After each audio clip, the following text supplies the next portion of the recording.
Welcome back to AATV. I'm Gareth Gadge Harvey, and today we're going to be looking at a more reenactment based loadout or impression of a rifleman of the US Army in the Vietnam War in the later stages of the war. So we're on location today at SIXMIL Airsoft, and we'd like to thank the guys at SIXMIL for letting us use their fantastic site. And stay tuned and we'll look at exactly what you need for a more reenactment level of a Vietnam War rifleman's loadout.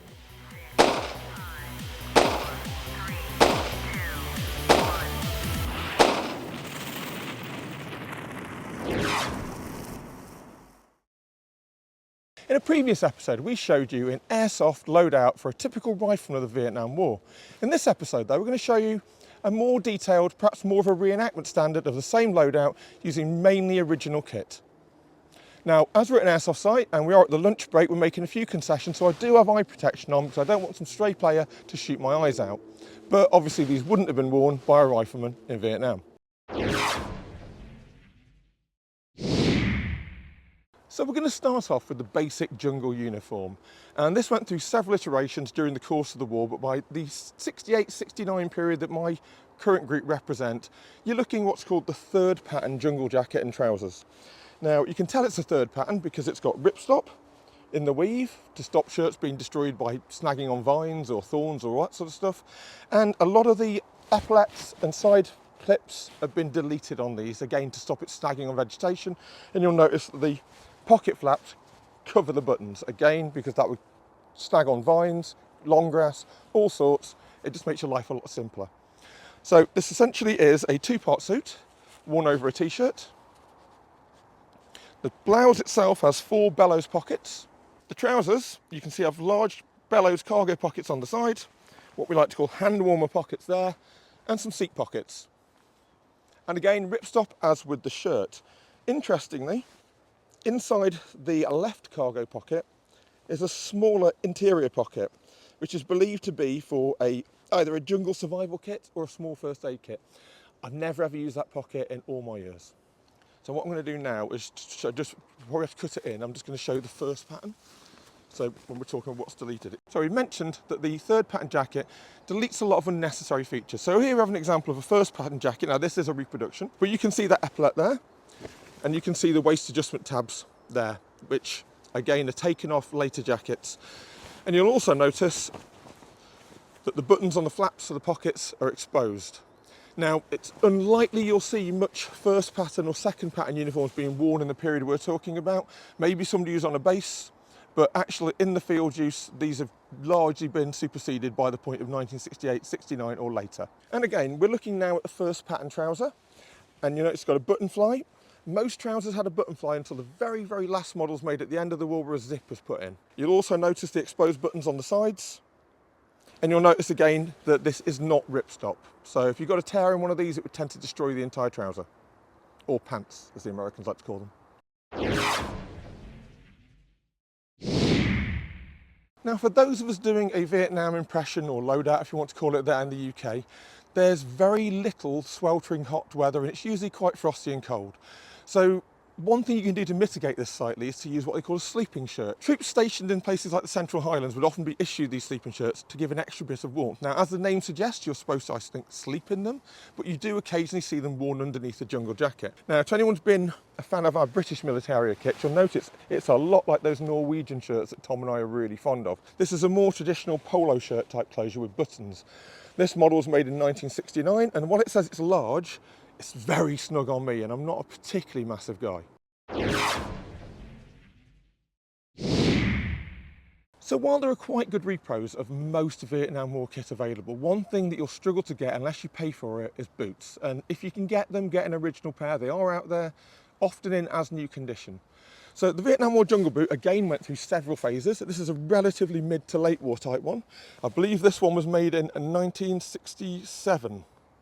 There you go. Early boots, or early-ish boots, have what's called the Vibram sole pattern on them, which is a fairly traditional kind of shoe type style.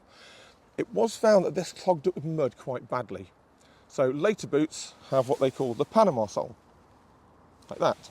I believe this is a 1968 pair of boots. I'm not sure. The Panama sole comes in relatively late. Most boots in Vietnam would look like this on the bottom, but Panama soles aren't impossible to see in photos, especially late war if you're getting past the 60s into the early 70s.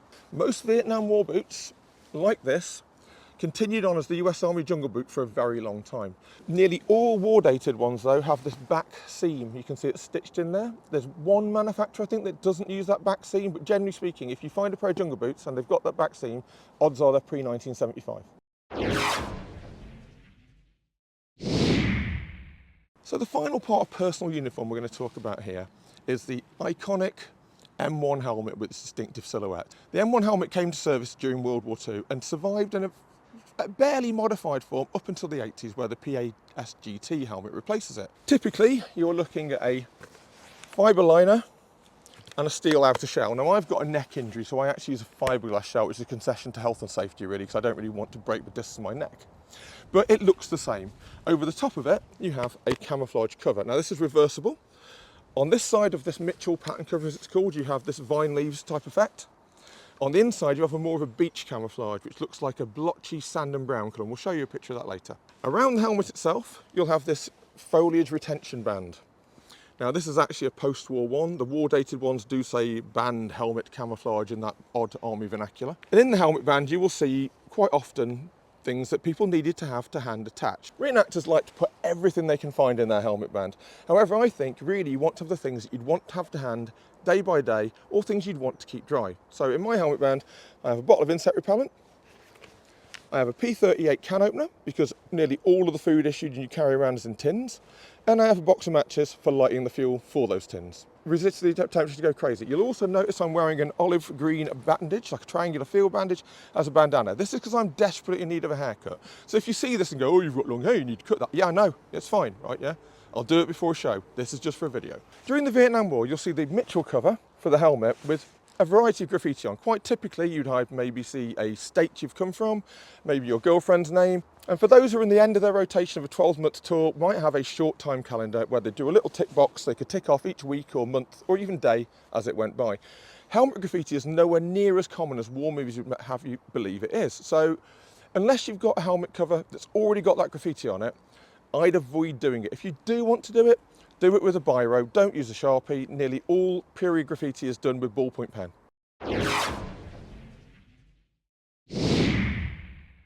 The M69 flat vest is one of several flat vests worn during the Vietnam War. And again, this particular model goes through several iterations over the course of the war.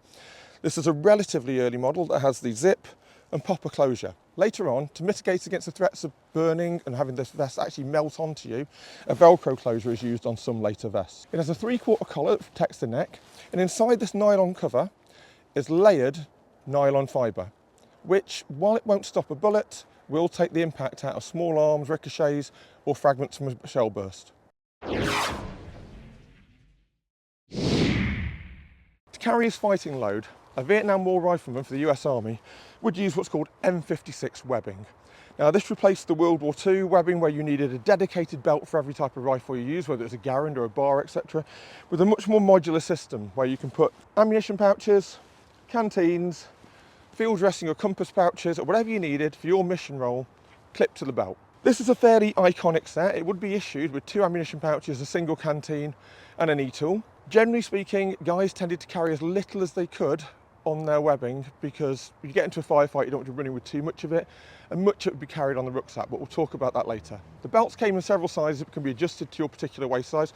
As you can see, mine needs quite a bit of adjustment these days. The M56 ammunition pouch went through several iterations also through the war. Originally, these were designed to take M14 magazines, of which they could hold 2, I believe. Later on, when the M16 magazine, 20-round magazine comes in, you're looking at being able to hold 4 or 5 in each one of these.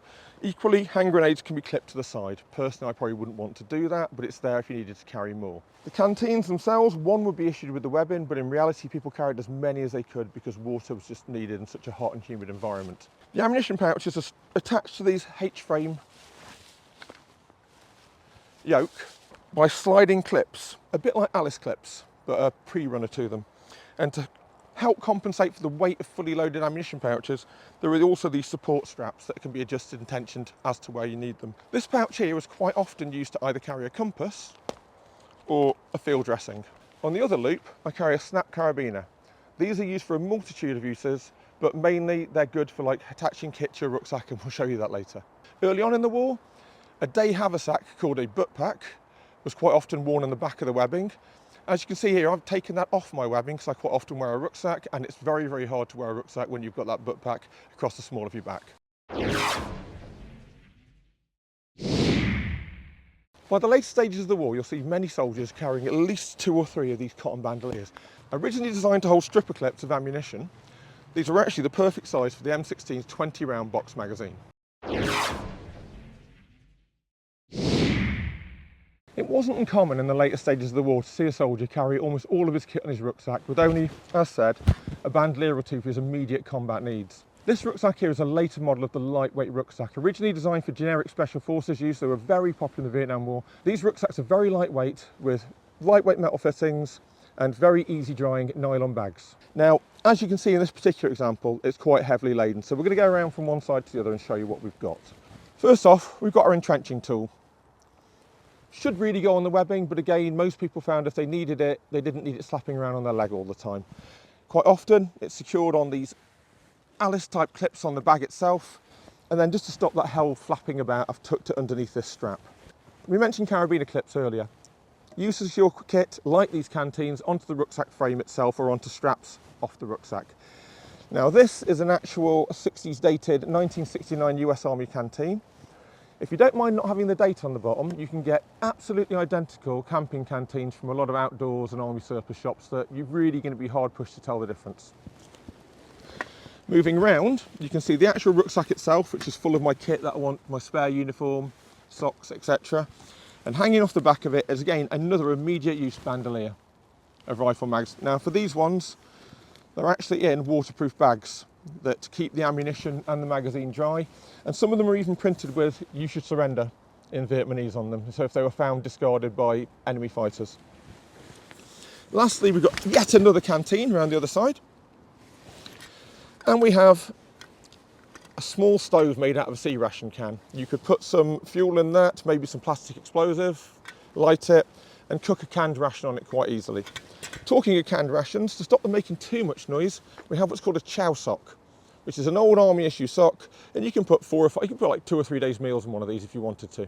Quite often seen just hanging off the back. And lastly, I've got an ammunition can strapped to it, which I can keep kit that I want to keep dry in it because they're watertight. Rolled up on the back of the rucksack, you see the sleeping system, which is essentially a rubberized poncho with a quilted liner called a poncho liner inside. You can wear the poncho on its own in wet weather, or it can be turned, as is here, into a sleeping bag for overnight stayovers. Lastly, the US Army issue gas mask bag is on the back there. It's as high up as possible, so when you cross the stream or ford, you don't ruin it. They found that actually troops who wore them on their legs where they should go, or on the hip, would cross streams and it would damage the filter, so they'd be unusable by the time they needed them if CS gas was put down a tunnel, for example.